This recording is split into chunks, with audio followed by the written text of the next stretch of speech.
Meus irmãos, com alegria eu vos saúdo com a paz do Senhor, amém? Amém, irmãos? Abra sua Bíblia no livro de Eclesiastes. Eclesiastes, capítulo de número 12.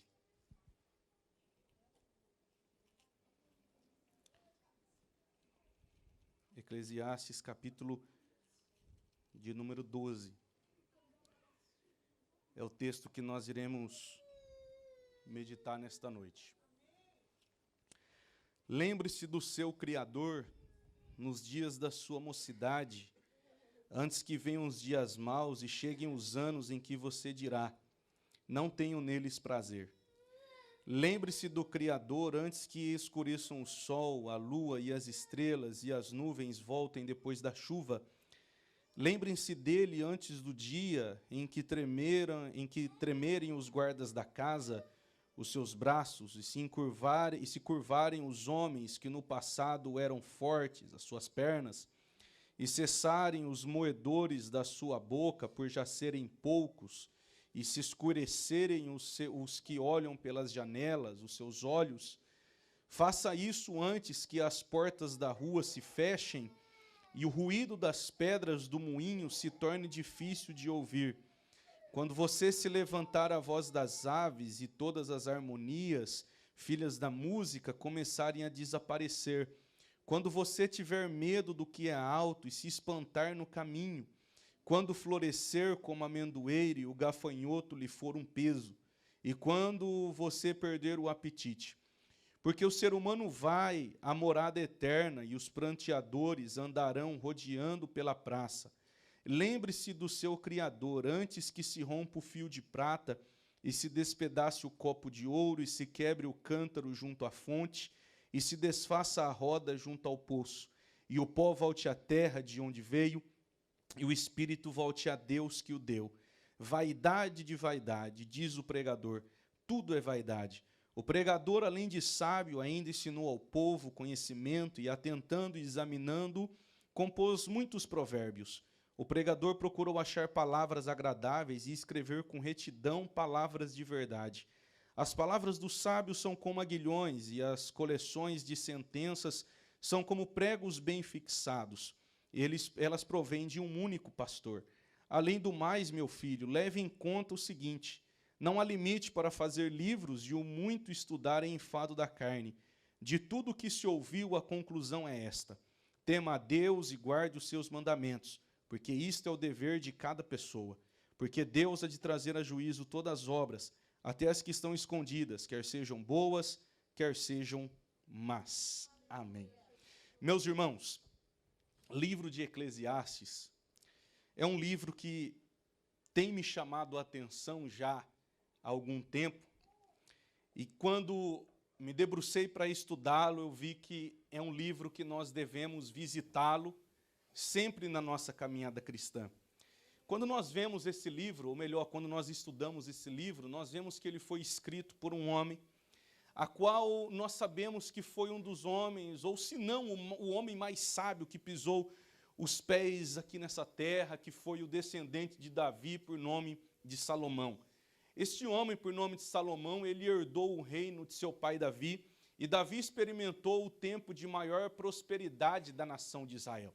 Davi, quando ele passou o trono para seu filho Salomão, a nação de Israel, ela estava experimentando prosperidade econômica e prosperidade também espiritual. É como se o reinado de Davi fosse de vento em polpa. Só que ele, haja vista que todos os reis, ou melhor, todas as pessoas, têm o dia de nascer, têm o dia de se desenvolver, mas também têm o dia de partir. E chegou o dia de Davi ele partir. Haja vista que tudo que havia acontecido na casa de Davi, haja vista que o seu filho mais velho, que não era Salomão, que era justamente Aminon, só que pelo seu pecado ele não foi o herdeiro do trono de Davi, e agora nós vemos que o trono de Israel, ele cai justamente para Salomão assumir. E Salomão assume o trono de Davi, e Salomão tem a difícil missão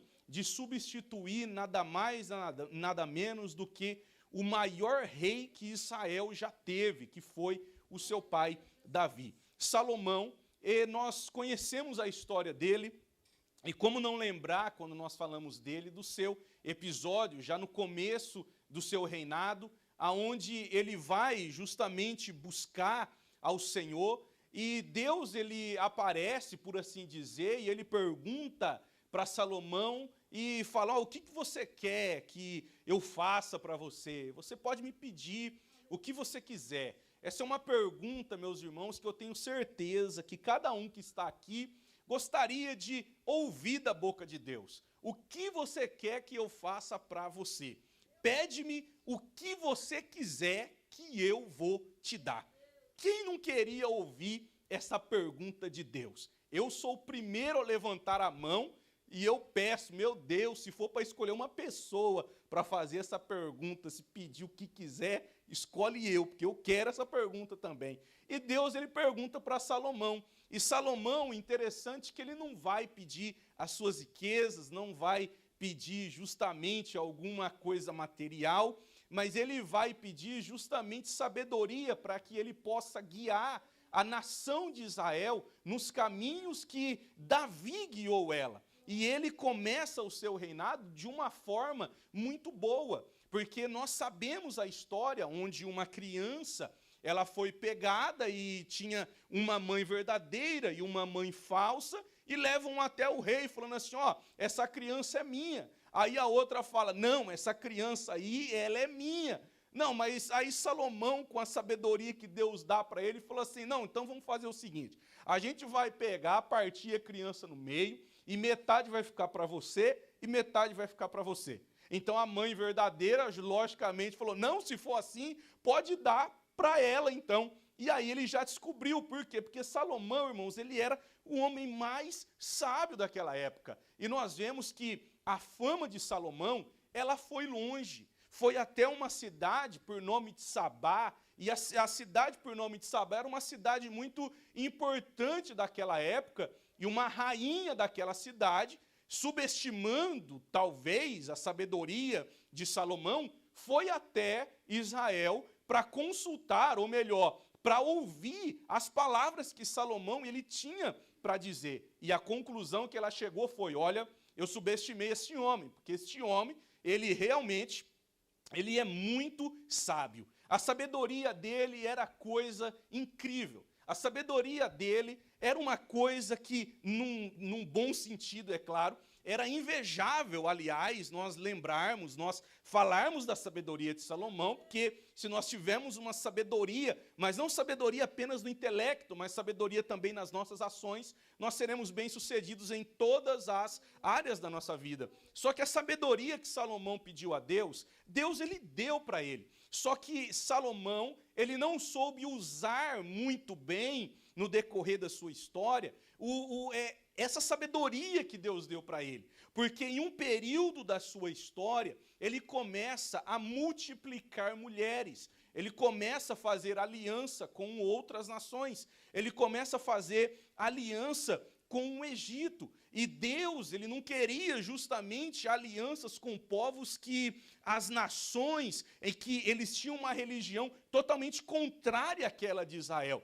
E não somente fazer aliança com essas nações, mas também a ter relacionamento com as mulheres das outras nações. E Salomão, já desde a lei, já estava predito que o rei, ele não poderia multiplicar, uma das coisas que o rei não poderia fazer, era multiplicar mulheres. E Salomão parece que num período da vida dele, ele vai fazer justamente tudo o contrário daquilo que a lei de Deus mandava que ele fizesse. Porque ele começa agora a multiplicar as mulheres. Ele começa a fazer aliança com outros povos pagãos e também ter relações ou contrair um matrimônio com essas mulheres pagãs, e o paganismo começa a entrar dentro da nação de Israel. Salomão, ele teve nada mais, nada menos do que 700 mulheres e 300 concubinas. Meus irmãos, os irmãos sabem que uma mulher pode até dar um pouco de trabalho. Imagina 700 mulheres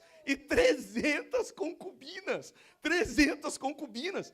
Imagina o trabalho, imagine tantos problemas que Salomão ele tinha. Só que esse não era o maior problema. O maior problema é que ele começou a permitir com que essa religiosidade pagã invadisse a nação de Israel. Agora a nação de Israel estava caindo na idolatria, estava misturando o modo de viver de Deus, que Deus estabeleceu para eles, com o modo de viver pagão. E na vida de Salomão, nós temos 3 etapas. A primeira etapa, nós vemos um Salomão todo cheio de vigor. Um Salomão que é aquele jovem mais romântico que ele, impossível. Só que, às vezes, né? Só que nós vemos no livro de Cânticos. Ele escreve Cânticos, nós vemos um jovem apaixonado, um jovem poético. Essa é a primeira etapa da vida de Salomão, quando ele escreve Cânticos dos Cânticos, ou Cantares.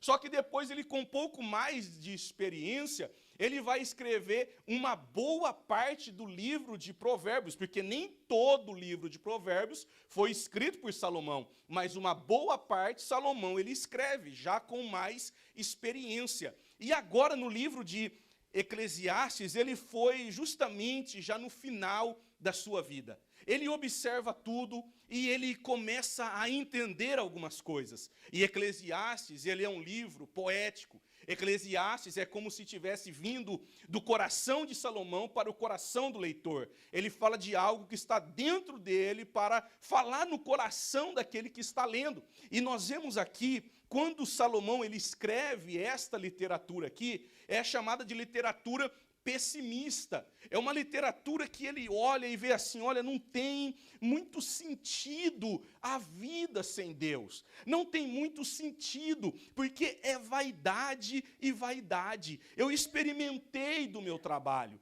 eu experimentei de todas as coisas que a vida poderia me oferecer, mas ele chega à conclusão e fala, ó, isso tudo é vaidade. Meus irmãos, e isso aqui ultimamente tem falado no meu coração, particularmente, não é de hoje que eu já venho lendo, que eu já venho me debruçando em algumas coisas, lendo algumas coisas do livro de Eclesiastes. Se você puder acompanhar comigo, será bom. Veja o que está escrito no capítulo de número 2. Nós vemos aqui agora, volto a dizer, Salomão, ele está no final da sua vida, ele já tinha experimentado o glamour do seu reino, ele já tinha experimentado todos os prazeres dessa vida, ele já tinha experimentado muito dinheiro, ele já tinha experimentado muitas mulheres, muitos prestígios, ele já tinha vivido tudo aquilo que muitas vezes eu e você queria viver,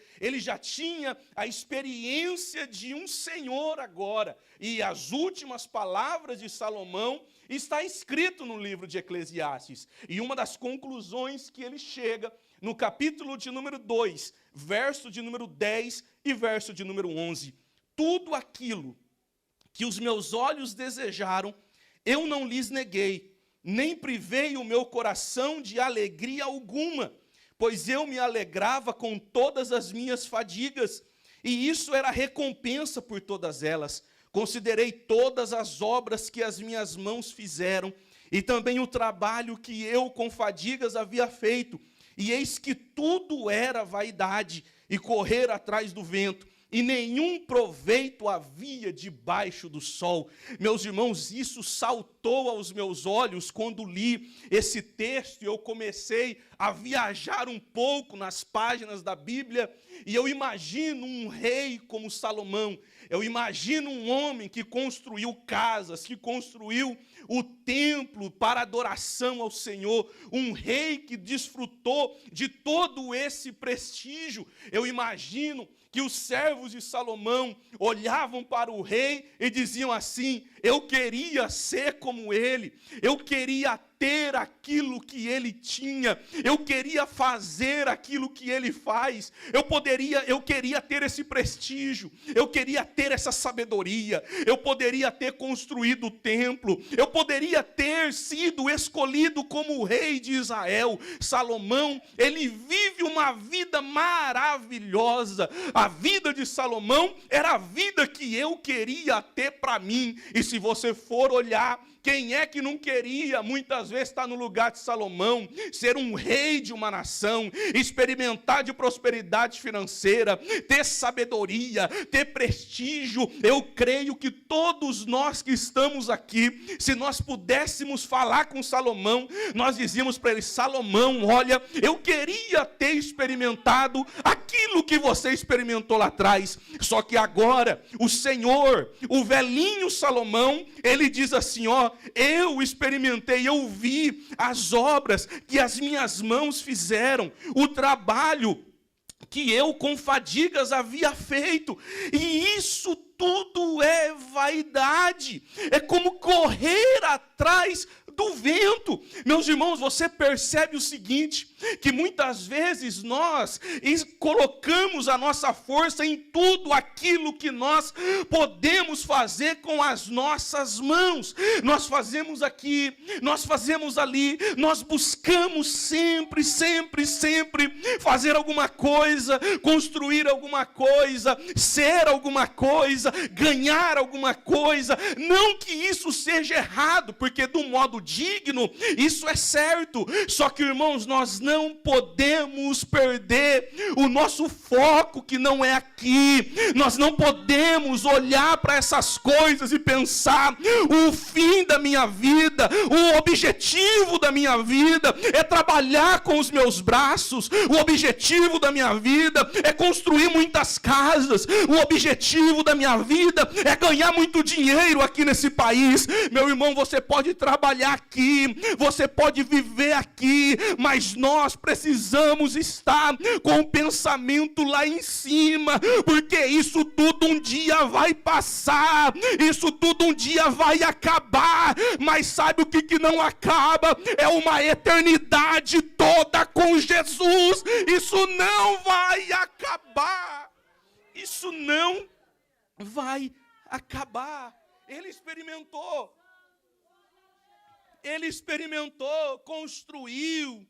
Ele falou assim: ó, isso aí tudo é vaidade. É como você correr atrás do vento. Você consegue pegar o vento, você consegue prender o vento aqui na sua mão, você não consegue fazer isso. E você percebe tanta coisa, porque muitas vezes nós estamos invertendo as prioridades e os valores da nossa vida cristã. Irmãos, o nosso valor maior, sabe qual é? É nós lermos lá o Sermão do Monte. É que bem-aventurado não é aquele que o mundo diz que é bem-aventurado, mas bem-aventurado é os pobres de espírito, é os humildes, é aqueles que choram, é aqueles que consolam, é aqueles que produzem a paz. É esse que é bem-aventurado, é viver aqui com o olho lá. É com o olho lá. Isso aqui tudo vai acabar. Isso aqui tudo vai acabar. Tudo aquilo que a gente construir, tudo aquilo que a gente ter. Aonde está o teu tesouro? Aonde você vai estar com o seu coração? É seu tesouro. O seu tesouro vai estar lá. Por que colocar o tesouro naquilo que é o que Jesus disse? Por que colocar o tesouro naquilo que é perecível? Por que colocar o nosso coração naquilo que é perecível? Naquilo que vai perecer? A pessoa coloca tanto coração para Jesus voltar e o ímpio morar na casa dela. O ímpio vai morar lá, vai sobrar, e o ímpio vai ficar lá. E isso, irmãos, muitas vezes tira o foco. Sabe, tira o foco da eternidade. Da eternidade. Essa semana aconteceu algo engraçado até. Porque meu menino chegou na minha esposa e falou assim: ah, mamãe, eu vou morar com o Papai do Céu. Eu vou morar com o Papai do Céu. Lá na casa do Papai do Céu tem brinquedo. o Papai do Céu vai brincar comigo. Aí a Camila falou, não é verdade, a gente vai morar com o Papai do Céu. Só que não é amanhã. E ele falou, não, mãe, eu vou morar com o Papai do Céu amanhã. Aí minha esposa quase chorou. Aí ela ligou para mim, eu falei, não, isso aí é coisa de criança. Isso é coisa de criança. Aí ela explicou para ele, ó, a gente tem que ficar preparado, porque Papai do Céu vai vir buscar a gente, ele vai fazer surpresa. Mas a gente tem que estar preparado, tem que estar em comunhão com o Papai do Céu, conversando com o Papai do Céu, fazendo o que o Papai do Céu quer. E aí eu disse para ela, ó, eu quando comecei a pensar isso que ele falou, irmãos, eu confesso, às vezes me deu até vontade de chorar. Às vezes meu olho encheu de lágrimas e eu falar, meu Deus, tem misericórdia. Só que aí eu falei para ela, ó, a maior herança que a gente pode deixar para os nossos filhos, sabe o que é? Não é dinheiro que eu posso ganhar, não é casa que eu posso ter, mas ensinar o meu filho que Deus é o único Senhor que merece ser adorado. De todas as coisas, meus irmãos, que nós podemos deixar, o mais valioso existe um Deus que é digno, existe um céu que nós iremos para lá. Essa é a maior herança que você pode deixar para o seu filho. É a maior herança que a gente pode deixar, é ele pensar na eternidade, naquilo que está além do nosso alcance. Além do nosso alcance, olha só o que Salomão ele diz, capítulo 3, verso 11 ao 14.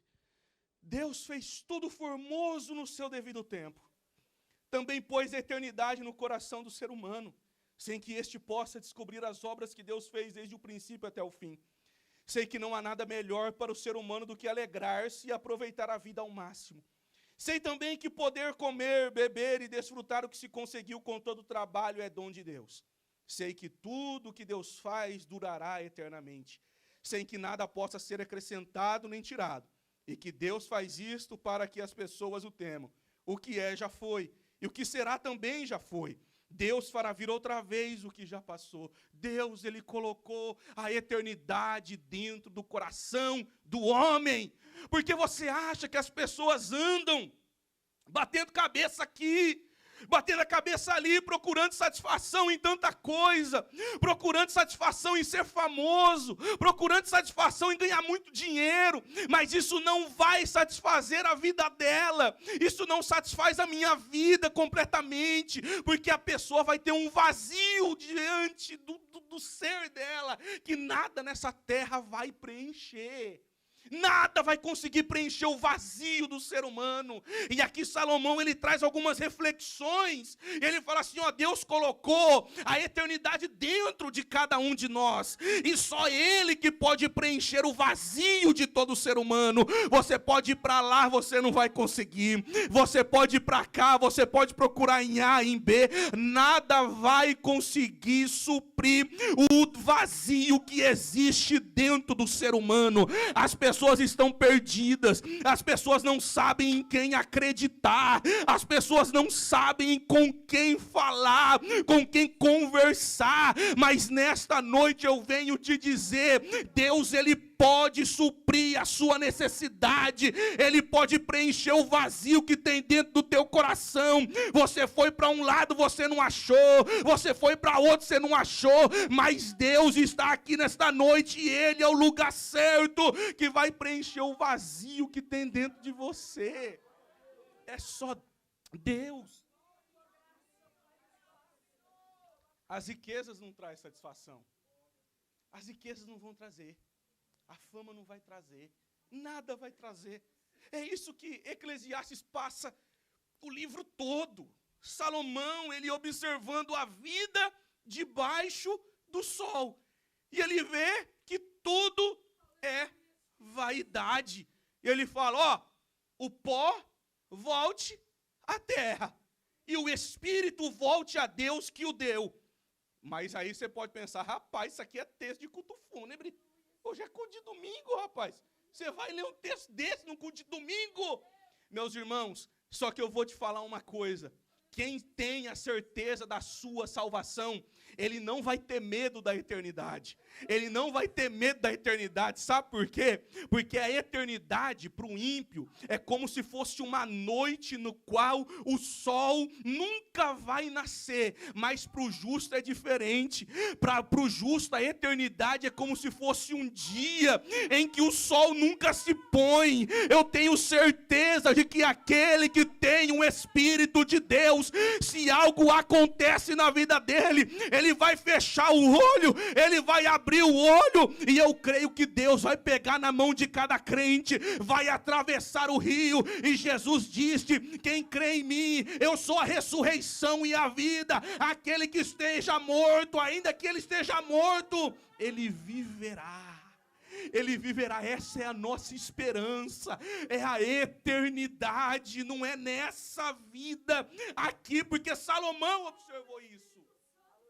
E a conclusão dele, repito, é vaidade de vaidade, é correr atrás do vento.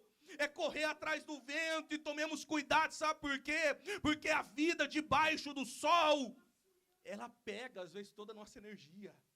A vida debaixo do sol, que Salomão está observando, ela pega a nossa energia. Nós deixamos a energia por conta da vida debaixo do sol. Nós iremos atrás disso, atrás daquilo, angariamos aqui, angariamos ali. A vida debaixo do sol toma a nossa energia. Ela vai tomar nossa energia. Só que Salomão, ele continua falando no capítulo 5. Verso 10 ao 12, olha só, capítulo 5, verso 10 ao 12. Quem ama o dinheiro jamais se fartará de dinheiro. E quem ama a abundância nunca ficará satisfeito com o que ganha.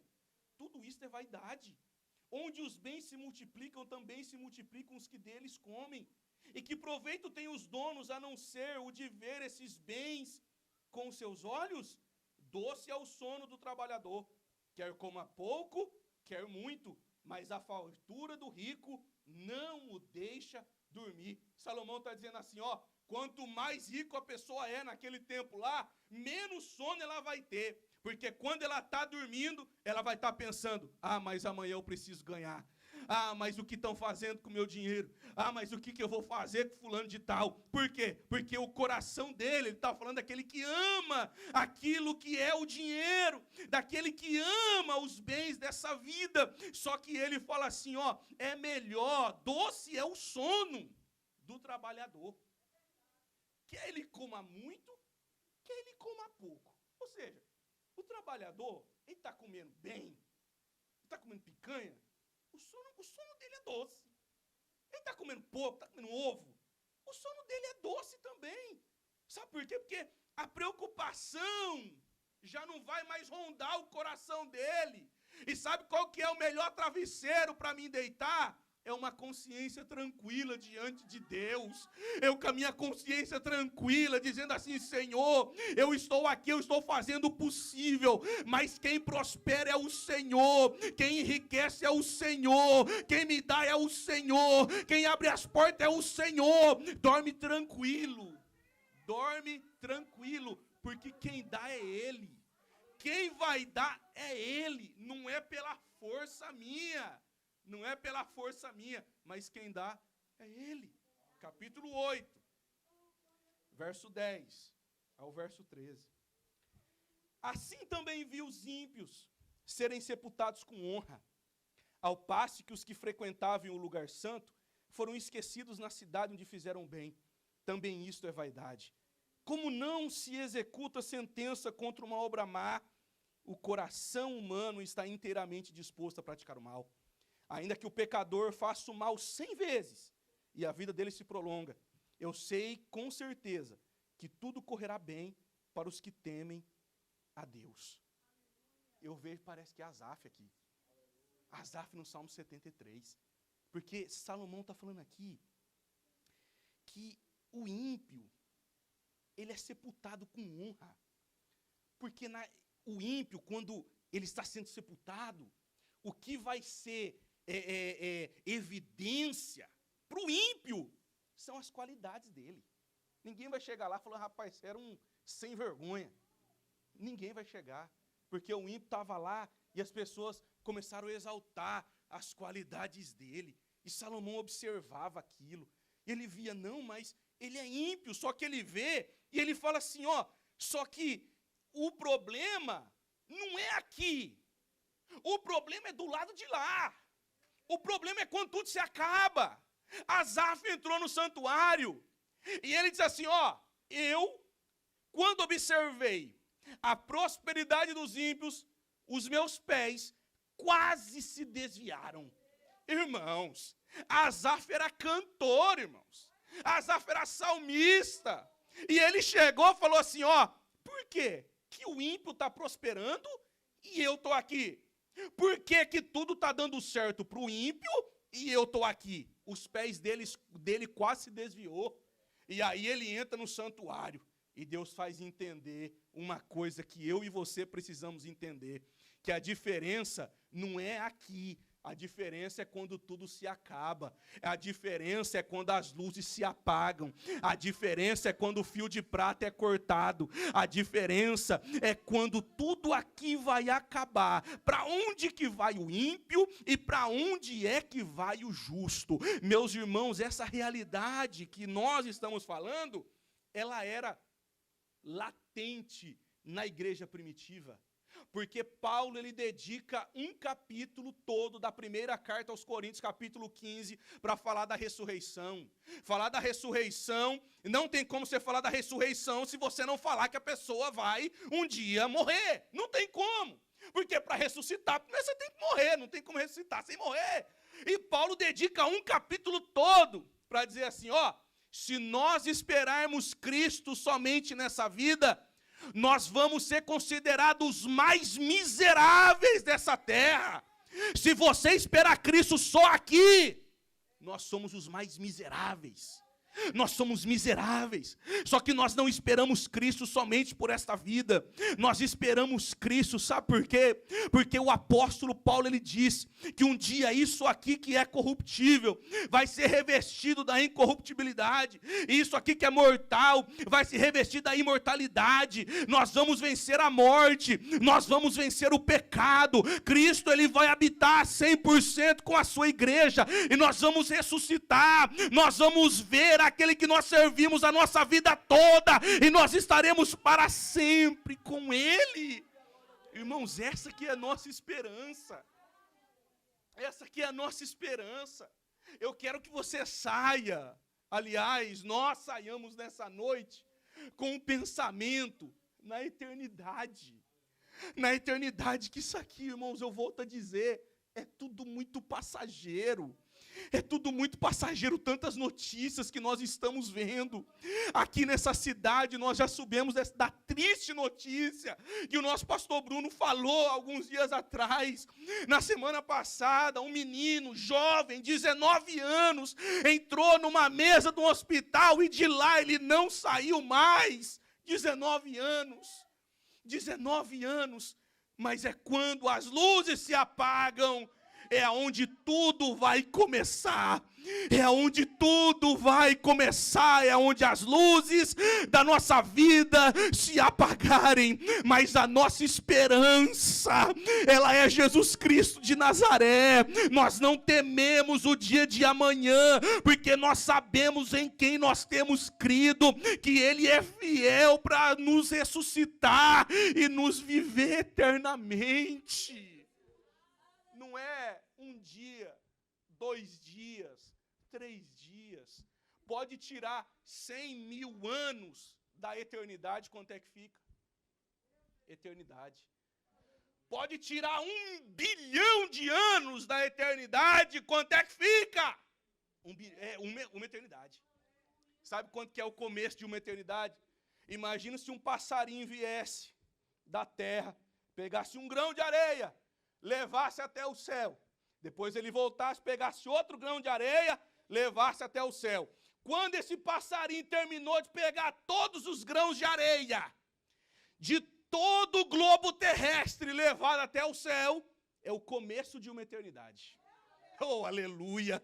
Irmãos, você já pensou nisso?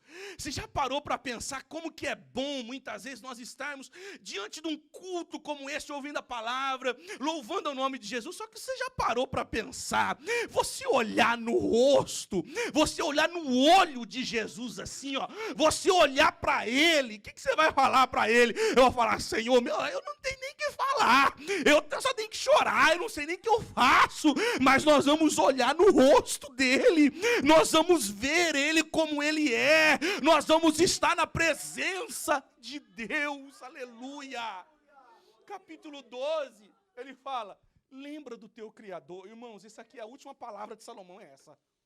Lembra do teu Criador nos dias da sua mocidade, porque vai chegar dias que você vai dizer, ó, não tenho mais alegria de viver. E aí é uma linguagem metafórica, figurada, que Salomão ele escreve aqui, e algumas versões já traduzem essa linguagem, e é como se Salomão estivesse dizendo assim, ó, os seus olhos ficarão tão fracos que você não vai conseguir perceber a luz do sol, da lua, das estrelas, as nuvens voltarão depois da chuva, os seus braços, que sempre te defenderam, começarão a tremer, as suas pernas, que agora são fortes, ficarão fracas, os seus dentes vão cair, e você não poderá mastigar direito, os seus olhos ficarão cansados e fracos, você ficará surdo e não poderá ouvir o barulho da rua, você vai acordar com medo de lugares altos, até o caminhar será perigoso, seu cabelo vai ficar branco, ou seja, essa beleza aqui vai passar, já passou não, vai passar,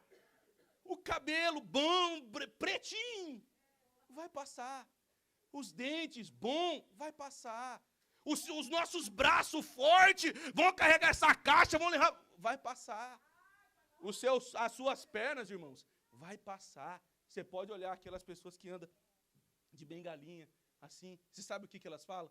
Rapaz, eu nem vi o tempo passar, passou tão rápido que eu nem vi o tempo passar, a pessoa já está com 90 anos, eu nem vi o tempo passar, e é isso que acontece, e nós temos que lembrar de Deus é hoje, irmãos, nós temos que lembrar do Criador é hoje, o dia de eu fazer alguma coisa para Deus é hoje, quando eu estiver lá de bengalinha, eu não vou ter mais nada para fazer, mas é hoje que nós temos que fazer alguma coisa para Deus, é hoje que eu preciso lembrar dEle, lembra do teu Criador, não é, quando fala mocidade, não está dizendo o jovem de 15 a 20 anos, não, está dizendo aquele que está com saúde, aquele que está com saúde, aquele que consegue ao menos ter o raciocínio, aquele que suas pernas estão boas para correr, que os seus braços estão fortes, lembra dele agora,